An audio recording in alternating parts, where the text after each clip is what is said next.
favor.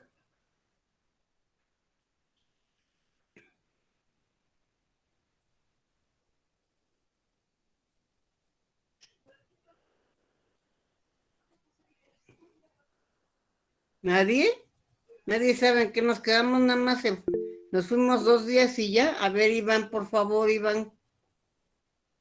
Buenos días, maestra. Nos Bueno, quedamos en la doctrina. estábamos viendo las fuentes del derecho. Sí, Bien, gracias. ¿Alguna duda hasta ahorita con las fuentes del derecho, hijos? Bueno, estábamos viendo entonces, o íbamos a ver la doctrina como fuente del derecho. La doctrina que no la señala el artículo 17 de la Ley Federal del Trabajo, la doctrina que, perdón, hijos, es que me salió una nota de que no estaba bien mi internet. Si me dejan de escuchar, me avisan, por favor, ¿sí? Porque me está avisando que está un poco mal mi internet. Bueno, les decía yo que la doctrina es realizada por gente estudiosa, por gente que sabe sobre el tema, y la doctrina muchas veces también nos saca, obviamente, de dudas. Por ejemplo, hijos, aunque todavía no lo saben bien, ¿ustedes creen que es lo mismo jornada que horario?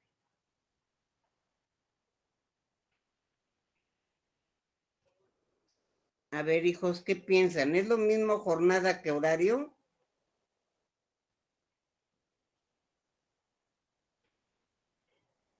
A ver, ¿qué piensan? No estoy diciendo qué saben, porque pues obviamente todavía ahorita no lo saben la diferencia o si son iguales jornada que horario. A ver, perdón, Arisbet y después Daniel. Sí, bueno, yo tengo entendido que jornada sería el lapso de tiempo que un trabajador va a trabajar y el horario sería pues su hora de entrada y la hora de salida. Más o menos estás bien, Daniel. Yo de la jornada, yo sabía que estaban los tres tipos, lo de diurna, mixta. Sí, muy bien, muy bien. Sí, sí, sí. Pero entonces, a ver, esa sería la jornada. ¿Y qué sería el horario?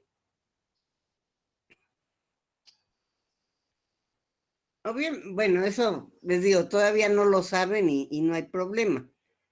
Miren, hijos, desde el punto de vista de la ley solamente habla de jornada. Y como nos decía Daniel, pues nos habla de 3 clases de jornada. Jornada diurna, jornada mixta y jornada nocturna. Y nos dice que la jornada diurna, perdón, hijos, no podrá exceder de 8 horas, que la jornada mixta de 7 horas y media y la jornada nocturna de 7 horas. En ese contexto, esas son las jornadas. Entonces, si tú trabajas, por ejemplo, de 4 de la tarde a 8 de la noche, tienes una jornada diurna. Si me estás entendiendo, una jornada diurna de 4 horas. Y entonces tu horario es de 4 a 8. Entonces, vean la diferencia, o sea, vean por qué. Vamos a suponer que uno de ustedes está trabajando efectivamente de 4 a 8 porque en la mañana va a la escuela. Y el trabajo que les ofrecieron, pues les conviene tanto por el horario como por la paga, vamos a poner. Pero llega una nueva jefa de, de la empresa y pues como que no le cae bien esta persona y entonces le dice, te voy a cambiar de horario y tu horario va a ser de 7 de la mañana a 12.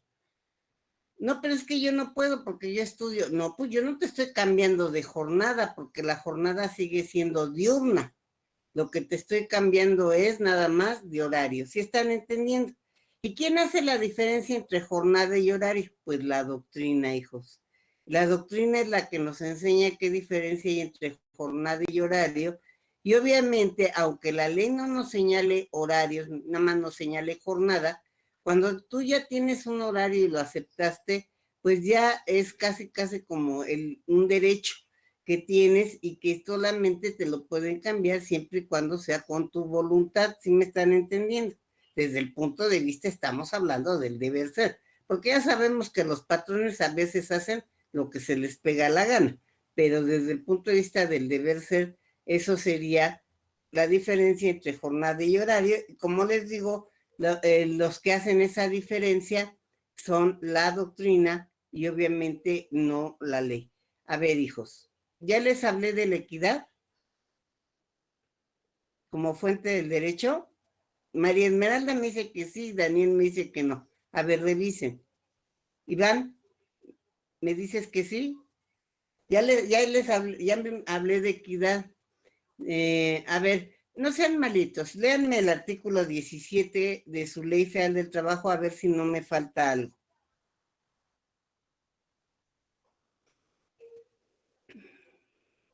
Alguien léame, por favor.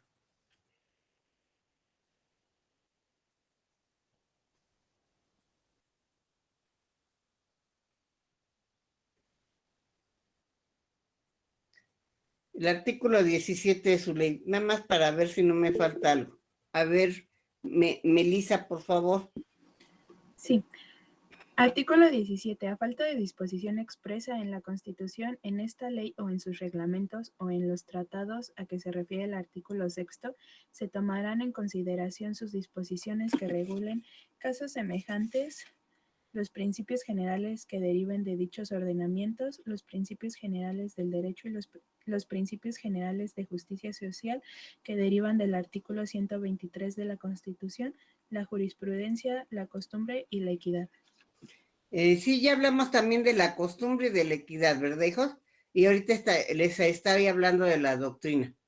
Bueno, hay fuentes formales y especiales y exclusivas del derecho del trabajo. Estas fuentes formales son el contrato colectivo, el contrato ley y el reglamento interior del trabajo, hijos. ¿Por qué son fuentes en el derecho del trabajo? Porque obviamente las normas que vamos a aplicar en un caso específico cuando se lleve un despido a cabo o cuando se lleve una liquidación o etcétera, vamos a ver que tenemos que aplicar el contrato colectivo, en su caso el contrato ley o el reglamento interior de trabajo. El contrato colectivo, hijos, es bueno, después dicen los autores que ni es contrato ni es colectivo, pero bueno, si mal no recuerdo, 300, creo que está en su artículo 386, por favor, a ver si alguien me lo lee y si sí es lo del contrato colectivo.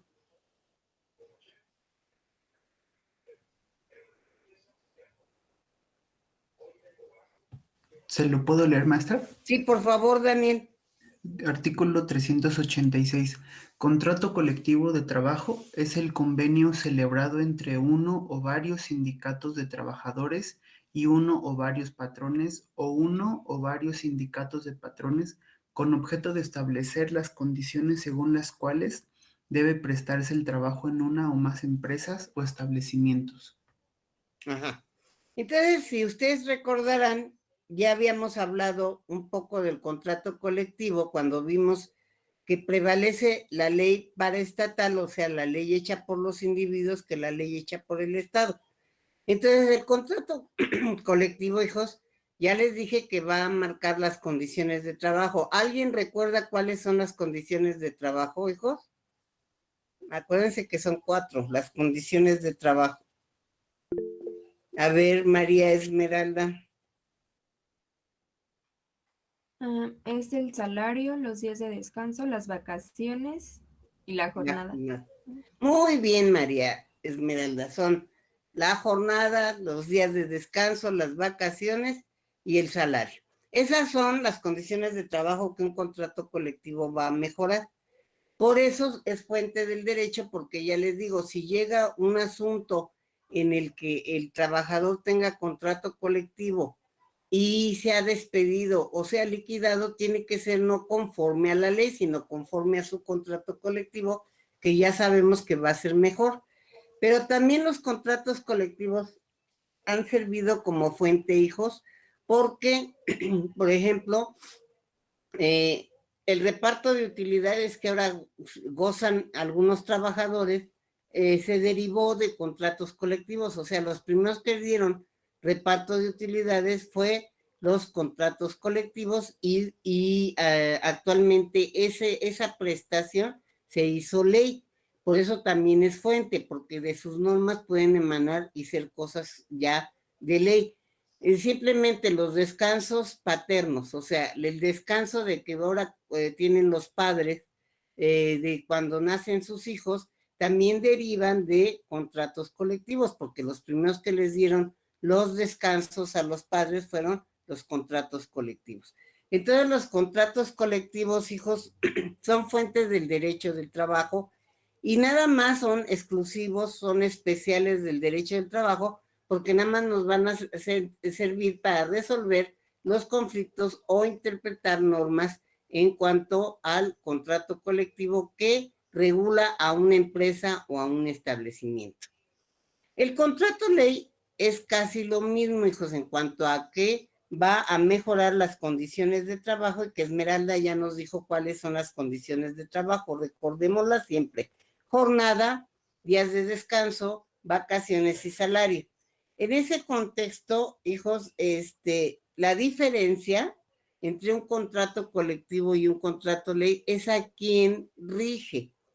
Un contrato colectivo rige a una empresa o a un establecimiento. Por ejemplo, hijos, para que no nos hagamos pelotas. El contrato colectivo de la UNAM que tenemos, bueno, tenemos dos, nada más nos rige para la UNAM. O sea, ese contrato colectivo no rige para la UAM o para el Ibero o para cualquier otra universidad, no. Nada más rige para la UNAM. Es una empresa o un establecimiento. Para efectos de la Ley Federal del Trabajo, la UNAM es una empresa, porque hay patrón y hay trabajadores. También lo están entendiendo eso. Bueno, y en cambio, un contrato ley, hijos, la diferencia es que abarca toda una rama de la industria. Por ejemplo, un contrato ley abarca toda la rama de la industria azucarera. Y, por ejemplo, todos los que están en la industria azucarera, hijos, se tienen que regir por el contrato ley. Vamos a poner que uno de ustedes tiene mucho dinero, quiere comprar un ingenio es obviamente donde hay azúcar, y lo compran y empiezan a trabajarlo, pero ya tienen que dar las prestaciones que dice el contrato ley, hijos, porque el contrato ley es obligatorio. O sea, cuando ya se aprueba un contrato ley y rige a toda una rama de la industria, entonces quien ponga en esa rama de la industria el contrato ley, pues ya va a tener que regirse por él. No va a tener que esperar a que los trabajadores, es más, no va a tener que esperar a lo mejor que tenga o no sindicato, hijos. Ya va a tener que regirse por el contrato ley. Ustedes se darán cuenta que no es lo mismo tener nada más un sindicato con quien lidiar en un contrato colectivo a tener miles de sindicatos y miles de patrones o cientos de patrones o cientos de trabajadores negociando un contrato ley. Los contratos leyes no, aunque están en nuestra ley, no crean que el gobierno propicia o favorece que haya contratos leyes, porque obviamente no les conviene. No es lo mismo emplazar a huelga e irse a huelga con una empresa a emplazar a huelga e irse a huelga con una rama de la empresa. Imagínense cuánto afectaría toda una rama de la empresa, y al decir rama es que todos se dedican a lo mismo y la rama en la industria es la misma. Entonces, por ejemplo, nosotros en México nada más tenemos muy pocos contratos leyes, están, como ya les decía, en la industria azucarera, en la industria textil, en la industria de radio y televisión y en la industria del ULE. Ajá. En ese sentido, esas son los contratos, leyes que tenemos, y esos contratos leyes deben seguir un proceso diferente para su creación. Debe de intervenir. Sí, Daniel, dime. Perdón que le interrumpí. ¿Podría repetir las ramas de la industria que tienen contrato ley? Sí, Daniel. La rama textil, la rama de la industria olera, del hule, radio y televisión y azucarera. Gracias, maestra. Perdón por la interrupción. No, al contrario, Daniel. Esas son los contratos, leyes que tenemos, que ustedes verán no son muchos, y un contrato ley rige entonces para una rama de la industria. O sea, si se van a huelga, perdón, si se van a huelga, se va toda la rama de la industria. La industria azucarera que existe en México. Si se va a huelga, pues todos los radio y televisión, pero todos, no nada más uno ni nada. En ese contexto, hijos, bueno, tenemos que, por eso son fuentes del derecho, porque al aplicar la norma, en un caso concreto tenemos que aplicar ya sea el contrato colectivo o en su caso contrato ley. Y el contrato ley está, si mal no recuerdo, en su artículo 404, hijos. A ver si es cierto. Por favor, ¿quieren leerme el 404, por favor? A ver, Iván. Capítulo 4, Contrato Ley. Artículo 404. Contrato ley es el convenio celebrado entre uno o varios sindicatos de trabajadores y varios patrones, o uno o varios sindicatos de patrones, con objeto de establecer las condiciones según las cuales debe prestarse el trabajo en una rama determinada de la industria y declarado obligatorio en una o varias entidades federativas, en una o varias zonas económicas que abarquen una o más de dichas entidades, o en todo el territorio nacional. Bueno, entonces fíjense bien, un contrato colectivo es el convenio que celebran patrones y y sindicato para una industria o para una empresa. Y un contrato ley es para toda una rama de la industria. Ahí está la diferencia principal. Una es para una rama de la industria, otra es para una empresa en particular o una industria en particular. Y también la diferencia, hijos, es que en el contrato ley interviene forzosamente el gobierno, el Estado, para su realización. En cambio, en el contrato colectivo no interviene para nada el gobierno ni el Estado. ¿Sí? Bueno, desde ahora les adelanto, porque obviamente no es tema en nuestra materia, pero les adelanto que el contrato colectivo y el contrato ley se deben revisar cada año en cuestión de salarios y cada 2 años en todo su contenido. El contrato colectivo puede ser por tiempo indefinido o por tiempo determinado. Y el contrato ley, su duración es de 2 años, pero se renueva automáticamente con la petición de la revisión del contrato. Entonces, como se revisa cada año en cuestión de salario, hijos, pues se está renovando constantemente y no, obviamente, pues sigue el contrato ley, al igual que el contrato colectivo. ¿Hasta ahí alguna duda, hijos? Sin embargo, por ejemplo, hace unos días se terminó un contrato colectivo con una empresa automovilística, entonces, tiene que salir también, pues, ¿cómo se llama? En la Junta Federal de Conciliación y Arbitraje lo que sucede. Entonces, pues siempre es bueno saber qué es un contrato colectivo o un contrato ley. Hijos, ¿alguna duda? Y sí entendieron perfectamente por qué son fuentes del derecho del trabajo. recordemos que de ella emanan normas y recordemos que en un caso específico, en un caso en concreto, lo vamos a aplicar el contrato colectivo o en su caso el contrato ley. ¿Hasta ahí alguna duda, hijos? Lean su artículo 321, creo. No. Creo, bueno, búsquenme mejor reglamento interior de trabajo, hijos, porque no me acuerdo si es el 422 a lo mejor o el 321. La verdad no me acuerdo. Búsquenme mejor reglamento interior de trabajo, por favor, hijos. A ver si lo encuentran rápidamente. ¿Ya? A ver, Kevin, por favor. Capítulo 5. Reglamento Interior del Trabajo. Artículo 422. Reglamento Interior del Trabajo es el conjunto de disposiciones obligatorias para trabajadores y patrones en el desarrollo de los trabajos en una empresa o establecimiento. No son materia de reglamento de las normas de orden técnico y administrativo que formulen directamente las empresas para la ejecución de los trabajos. Exacto. Entonces, un reglamento interior de trabajo, hijos, ya va a ser aquel en el que nos va a indicar cómo vamos a trabajar dentro de la empresa. Por ejemplo, a qué horas tenemos que entrar, a qué horas tenemos que salir. Si, por ejemplo, en nuestra empresa podemos utilizar música para oírla, estarla oyendo nosotros o no, va a depender de la empresa. Si tenemos que andar con uniforme para nuestra protección o porque a la empresa le gusta que tenernos uniformados, todo eso puede venir en un reglamento interior de trabajo.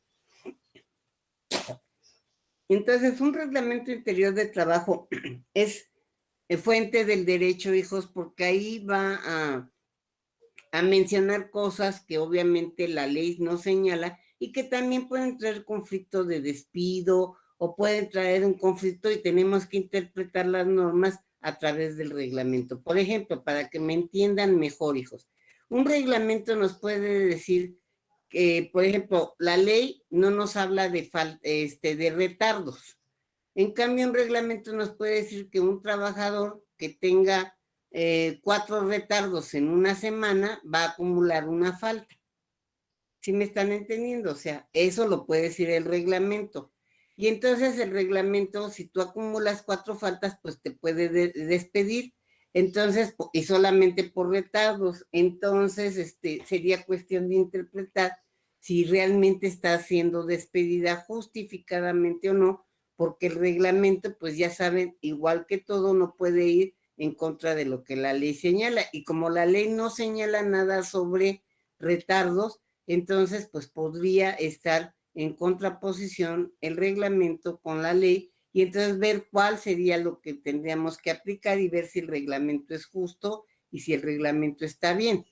O si el reglamento, por ejemplo, te dice, vas a trabajar sin escuchar música y al escuchar música te puedo sancionar, entonces, bueno, vamos a ver si esa sanción es acorde a lo que realmente está haciendo el trabajador. Entonces, un reglamento también nos sirve, obviamente, como fuente del derecho, porque vamos a ver cómo se aplica, en qué caso se aplica, y que, por ejemplo, vamos a pensar que es una enfermera o un enfermero, y que en el reglamento dice que su uniforme siempre debe estar muy limpio, muy impecable, y que un enfermero o una enfermera siempre anden mugrosos, pues a lo mejor sí puede ser causal de despido. Y así lo diga el reglamento, aunque la ley no lo diga. ¿Sí estamos entendiendo, hijos? Va a depender mucho del reglamento que se diga. Ahora, el propio reglamento nos dice que si hay contradicción entre el reglamento y el contrato colectivo, lo que se va a aplicar es el contrato colectivo, hijos. El reglamento pasa a segunda parte del contrato colectivo. Entonces, el reglamento interior de trabajo, como el contrato colectivo, como el contrato ley, que son fuentes del derecho especiales y formales del trabajo, estos 3 elementos son realizados, hijos, por patrones y trabajadores forzosamente. No pueden ser hechos de manera unilateral. Y estos tres elementos, el contrato colectivo, el contrato ley y el reglamento interior de trabajo, deben ser depositados ante las autoridades laborales para que ellas también a su vez las revisen y vean que no hay normas contrarias al derecho del trabajo y que están realizadas conforme la ley lo dice también, y que obviamente, como ya lo dijimos, son para mejorar las condiciones de trabajo o para realizar un trabajo mejor y debidamente. Por eso un reglamento interior de trabajo, hijos, podría decir hasta cuestiones también de seguridad, de higiene y, por ejemplo, hasta nombrar comisiones de seguridad, comisiones de higiene. Puede también un reglamento hablar de los ascensos, de los trabajadores, cómo van a ascender.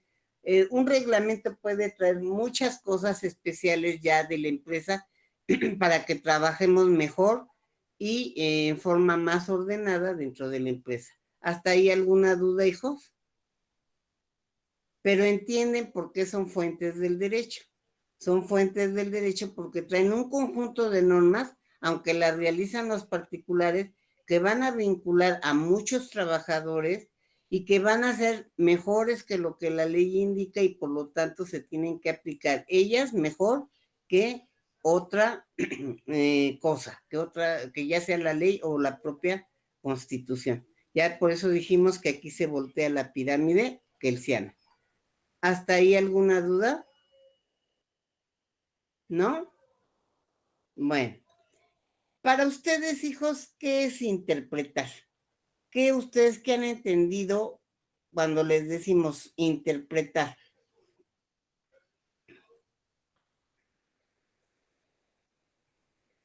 A ver, ¿quién quiere participar? Para ustedes, ¿qué es interpretar? ¿Nadie quiere participar, hijos? Darle un Pues, significado. A ver, Gloria Angélica primero. Es dar un significado determinado creado por nosotros. Es dar un significado determinado dado por ustedes. Bien, Eric, ¿ibas a participar, Eric? Sí, perdón, es que no levanté la mano. Sí, como dice la compañera, es darle un significado de acuerdo a la situación en la que estemos, bueno, en la que se esté planteando. Uh-huh. Bueno, a ver, Arisbet. Bueno, para mí sería explicar algo conforme nosotros lo hayamos entendido. Exacto. A ver, Javier Moreno. Etimológicamente significa la interpretación científica de algo, ya sea que con nuestros conocimientos jurídicos se pueda traducir a personas que no los tienen el determinado significado de una norma. Bien. Por en nuestro caso que nos rige. Ajá. Bueno, a ver, abran su ley, déjenme ver, en el artículo 13 de su ley. Y léanme su artículo 13, por favor.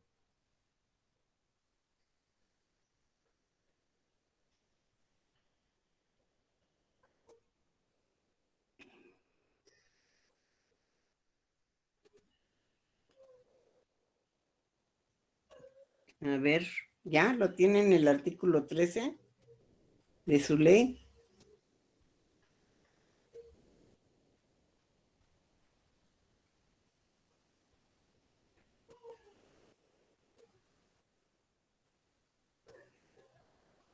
¿Nadie? Si quiere yo se lo puedo leer, maestra. A ver, por favor, Iván. Artículo 13. Se permite la subcontratación de servicios especializados o de ejecución de obras especializadas que no formen parte del objeto social ni de la actividad económica ¿Es preponderante el de 13 o ese es el 13 bis? el 13. Ah, bueno. Sí, síguele leyendo, Que por no favor. formen parte del objeto social ni de la actividad económica preponderante de la beneficiaria de estos, siempre que el contrato esté registrado en el padrón público a que se refiere el artículo 15 de esta ley. Los servicios u obras complementarias o compartidas prestadas entre empresas de un mismo grupo empresarial también serán consideradas como especializados siempre y cuando no formen parte del objeto social ni de la actividad económica preponderante de la empresa que lo reciba. Se entenderá por grupo empresarial lo establecido en el artículo 2, fracción 10ª de la Ley del Mercado de Valores. A ver, hijos, ¿alguien le entendió ese artículo? No, ¿verdad? Y entonces, ¿qué tenemos que hacer? Interpretar. Por eso nos van a servir las fuentes del derecho para poder interpretar. ¿Y qué es interpretar? Como nos decía Gloria, como nos decía Eric, como nos decían todos ustedes que estaban bien, la verdad, es que interpretar primero es que nosotros entendamos. ¿Por qué nosotros primero tenemos que entender? Porque si nosotros entendemos primero la norma y cómo o qué se trató de decir de la norma, entonces la interpretación se las podemos ya dar a los demás o podemos aplicarla para un caso en específico. Ustedes han oído quizá mucho de la interpretación en cuanto hasta doctrinas y teorías que les dicen que interpretar es desentrañar el sentido de la norma, así se los dicen la mayoría de los maestros, desentrañar el sentido de la norma, y les hablan hasta de interpretación judicial, interpretación doctrinaria, y de varios tipos de interpretación, por ejemplo, hasta de escuelas, como la Escuela de Derecho Libre. Entonces, en ese sentido, interpretar, les han dado a lo mejor varias teorías, varias panoramas de lo que es interpretar. Desde mi punto de vista, insisto, interpretar es primero que nosotros entendamos lo que quiso decir el legislador para que después nosotros lo expliquemos a los demás o podamos aplicar esa situación en un caso específico. Eso es interpretar. Y entonces, en materia laboral, hijos, tenemos principios de interpretación que no son los únicos, pero para mí son los más importantes, ¿sí? Y entonces, uno de los principios de interpretación que tenemos es indubio pro operario o la norma más favorable para el trabajador. La norma más favorable para el trabajador. Y se encuentra en nuestro artículo 18. ¿Quieren leerlo, por favor?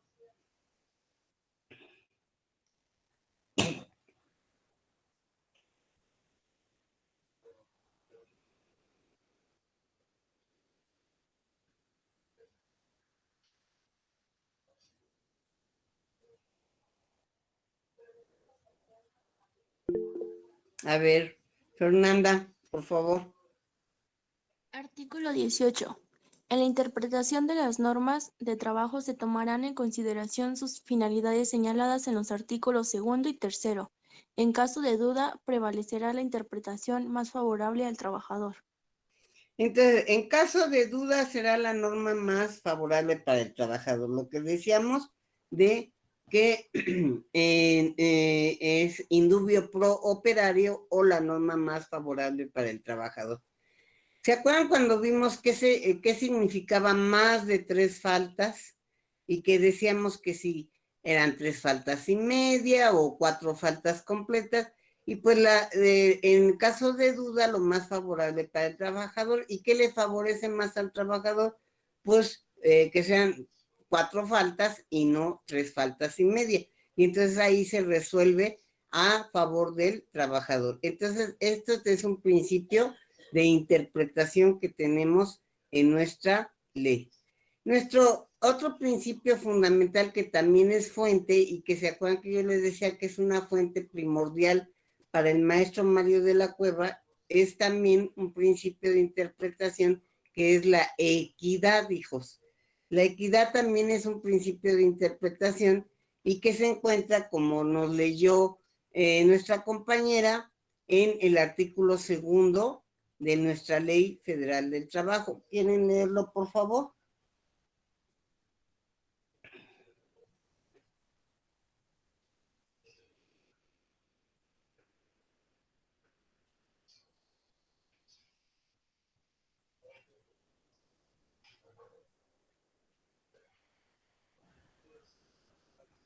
¿Alguien ya lo tiene? Yo ya lo tengo, maestra. A ver, Daniel, por favor. Dice artículo segundo. Las normas del trabajo tienden a conseguir el equilibrio entre los factores de la producción y la justicia social. Hasta ahí, hijo, porque es muy largo. Entonces ahí nos dice, las normas de trabajo buscan encontrar la equidad, el equilibrio entre los factores de la producción.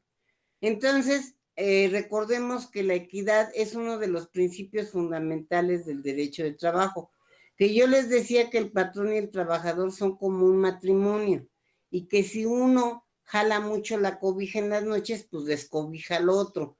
Entonces debemos de ser equitativos, ni tanto para el patrón, ni tanto para el trabajador. Las normas de trabajo buscan el equilibrio entre esos factores de la producción, y que cuando vamos a interpretar una norma o a aplicar una norma debemos de ser equitativos. Por ejemplo, con esta pandemia, hijos, estamos de acuerdo que muchos trabajadores pues están muy mal porque o ya los despidieron o su centro de trabajo se cerró y ya no hay trabajo. Y entonces podríamos decir, no, pues que los patrones los indemnicen, que les den dinero, que les den esto. Sí, pero ¿dónde va a sacar también el patrón dinero si la pandemia también le está pegando a él? Simplemente pónganse a pensar en un restaurante, en un bar, donde ya es pequeños, claro, y que no son cadenas, y que a lo mejor pues el patrón perdió todo también con la pandemia. Entonces, ¿cómo les vamos a exigir si estamos entendiendo así nada más ay, porque es el patrón?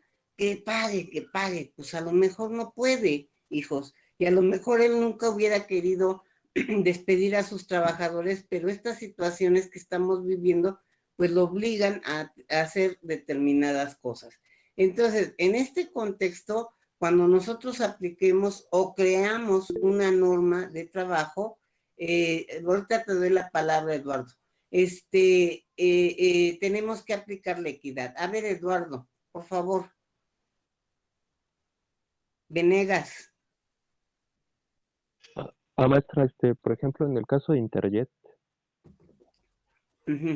Bueno, el caso es que mira, ahí también tenemos cuestiones de orden político.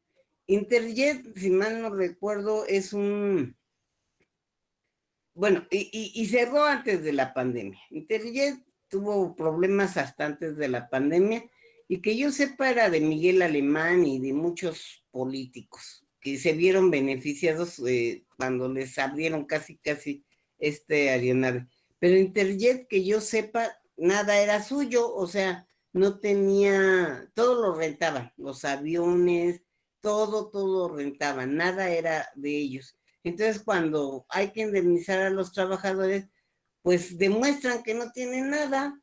Y entonces el problema es también que recuerda que uno de los principios generales del derecho es que a nadie se le puede obligar a lo imposible.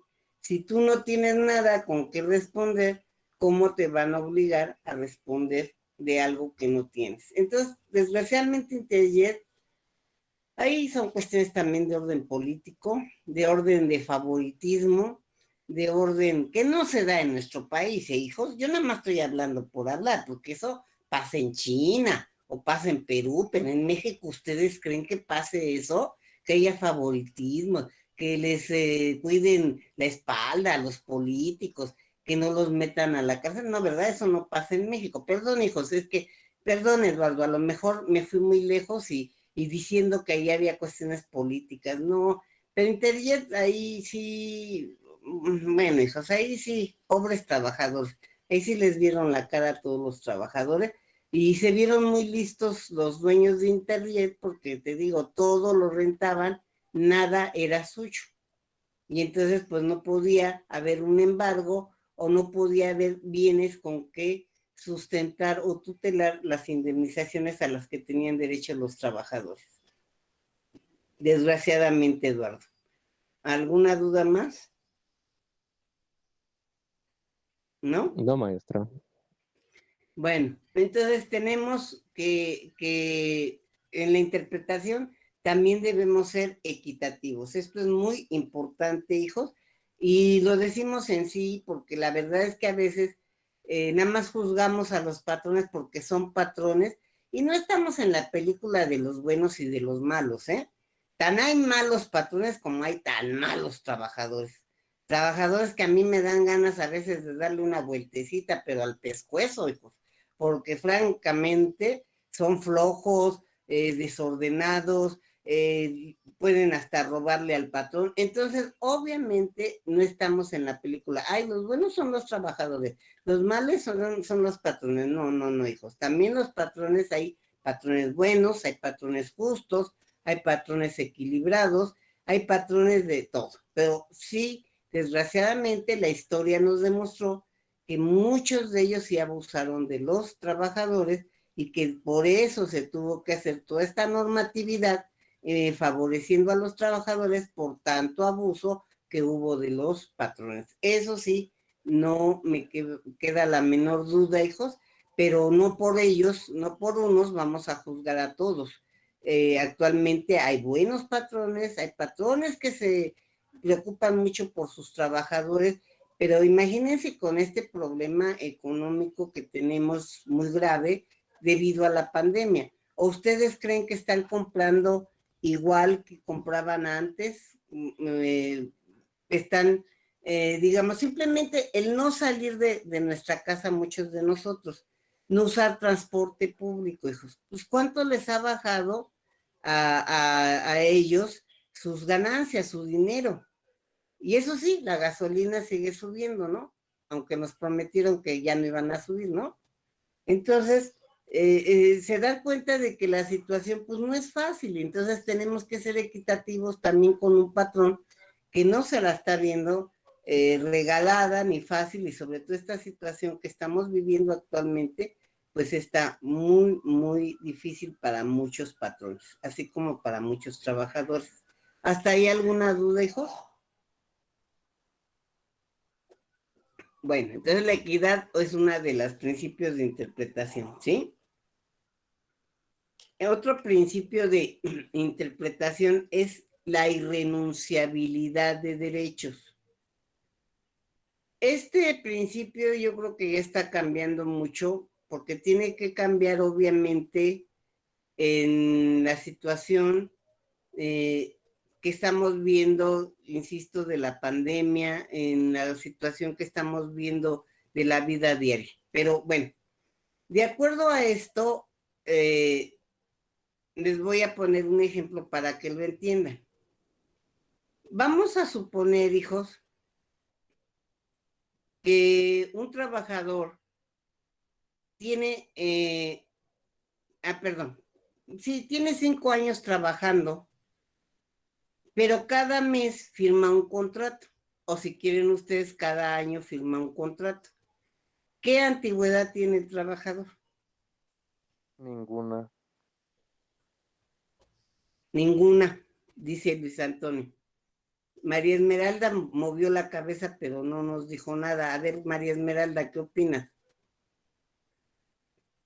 Es que prefiero verle sus caritas porque sí, ahí veo si me están entendiendo o no. A ver, María Esmeralda, lo que quieras decirme. No, ninguna. No tiene antigüedad. Pues están muy equivocados, porque los derechos de los trabajadores son irrenunciables. Y él tiene 5 años de antigüedad.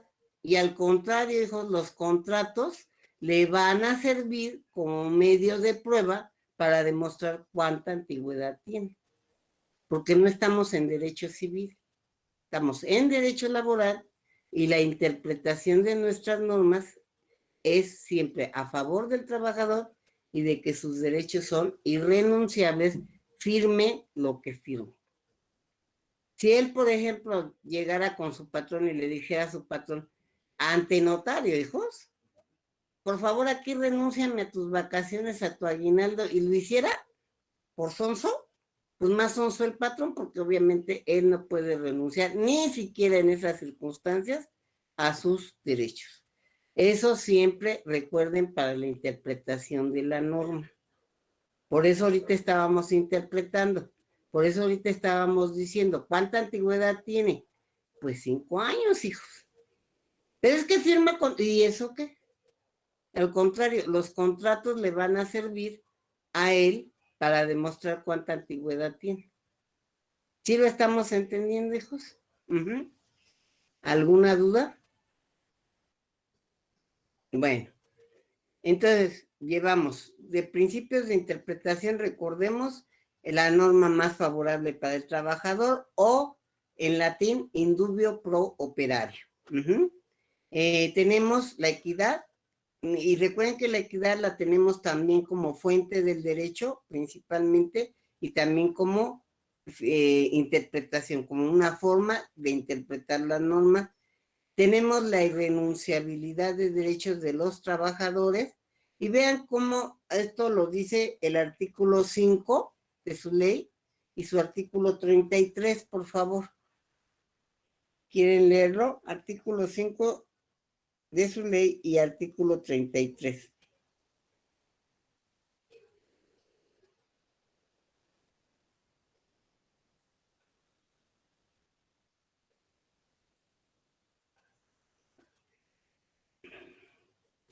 ¿Alguien ya lo tiene?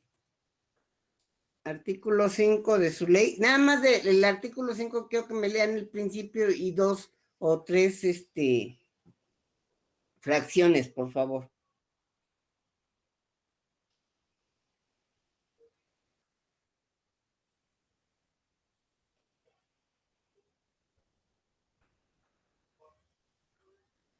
¿Nadie lo tiene, el artículo 5? A ver, Omar, por favor.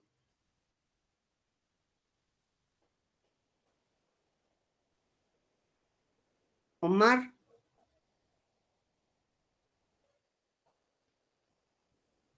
No se te oye, Omar.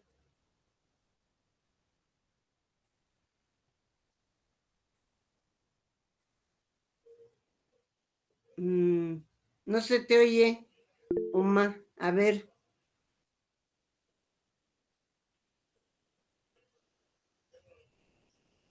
A ver, ¿alguien más? Porque Omar... Fernanda, por favor, Fernanda. Artículo 5. Las disposiciones de esta ley son de orden público, por lo que no producirá efecto legal ni impedirá el goce y el ejercicio de los derechos, sea escrita o verbal la estipulación que establezca.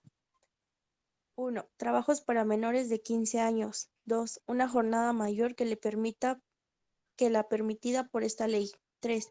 Una jornada inhumana por lo no notoriamente excesiva, dada la índole del trabajo, a juicio de la Junta de Conciliación y Arbitraje.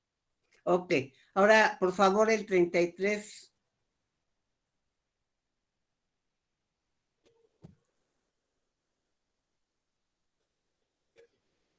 Fernanda, por favor. Sí, artículo 33. Es nula la renuncia que los trabajadores hagan de los salarios devengados, de las indemnizaciones y demás prestaciones que deriven de los servicios prestados, cualquiera que sea la forma o denominación que se le dé. Todo Ok. convenio, liquidación. Hasta ahí, hija, nada más. Gracias, Fernanda, gracias.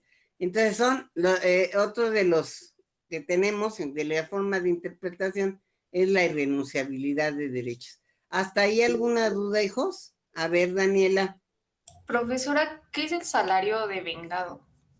Ah, el salario que ganaste ya. O sea, si tú, por ejemplo, te tienen que pagar en viernes, por decir algo, todos los viernes, y ya trabajaste de lunes a viernes, ya devengaste tu salario, ya lo trabajaste, ya tienes derecho a ese salario. Eso es devengar. ¿Sí, hija? Ok, gracias. No, al contrario, Daniela, cuando tengan dudas, por favor, no, inmediatamente díganmela, ¿sí? Entonces, salario devengado es que ya lo trabajaste. Y entonces no te lo pueden, por ejemplo, que te diga el patrón, bueno, aunque me trabajaste no te pago porque llegaste tarde hoy. Pues no, tú ya los trabajaste y ya tienes derecho a esos salarios. Devengados quiere decir que ya los trabajaste. ¿Alguna duda más, hijos? ¿No? Bueno, como siempre, ya saben que los dejo descansar unos minutitos. Espero que hayan pasado unas fiestas patrias, bueno, dentro de lo que cabe, muy buenas, porque pues ya saben que ahorita todavía las reuniones no son muy apetecibles. ¿Ya los vacunaron, niños? Ya a ti, Iván, ya te vacunaron. A ti, María Esmeralda, no. Esperamos que ya los vacunen pronto, para que ya tengan menos problemas. Luis Antonio, ¿qué nos ibas a decir? No, que apenas igual a mí me vacunaron. Apenas. Bueno, pues esperamos que los vacunen pronto, hijo. Bueno, cuídense mucho. Nos vemos mañana. Hasta mañana. Hasta mañana. luego. profesora. Hasta luego, Hasta hijos. mañana. Cuídense mucho. ¿Mm? Gracias, Iván. Adiós.